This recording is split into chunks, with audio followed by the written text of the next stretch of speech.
नमस्कार, सुप्रभात. मी रुशाली यादव सारंग. महाफास्ट 50 घडामोडींचा आढावा घेणार आहोत. मात्र त्याआधी एक महत्त्वाची आणि मोठी बातमी.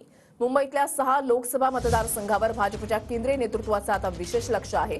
मुंबईतल्या 6ही लोकसभा मतदारसंघाचं सर्वेक्षण सुरू आहे, अशी माहिती सूत्रांकडून मिळतेय. पदाधिकाऱ्यांना अंतर्गत सर्वेक्षणासाठी दिल्लीवरून फोन केले जात असल्याची माहिती सूत्रांकडून मिळतेय.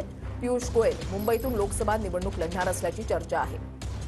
विनायक डावरुंग आमचे प्रतिनिधी आमच्या सोबत आहेत. अधिक तपशील त्यांच्याकडून जाणून घेणार आहोत. विनायक, रुपाली, आपण जर पाहिलं तर लोकसभेसाठी भाजप जे आहे ते विशेष सगळे प्रयत्न जे आहेत ते जे करताना येतील ते करताना पाहायला मिळतात. मुंबईतल्या ज्या 6 जागा आहेत या 6 जागांची संपूर्ण माहिती जी आहे केंद्रीय लेवलला घेतली जाते.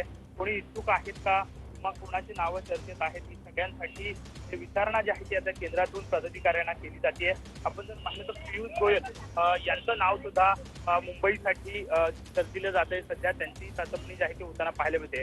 गोपाल शेट्टी यांचा उत्तर मुंबई मतदारसंघ जो आहे किंवा पूनम महाजन यांचा जो मतदारसंघ आहे या मतदारसंघात चाचपणी जी आहे ती पियुष गोयल यांच्या नावाची केली जाते. त्यामुळे उमेदवारी देताना भाजप जो आहे सगळ्या बाजूंचा विचार करून ग्राउंड रियालिटी जी आहे त्याचा विचार करूनच देणार आहे आणि त्यासाठी ही सगळी चाचपणी जी आहे ती सध्या सुरू असलेली आपल्याला पाहायला मिळते. धन्यवाद विनायक दिलेल्या सविस्तर माहितीसाठी.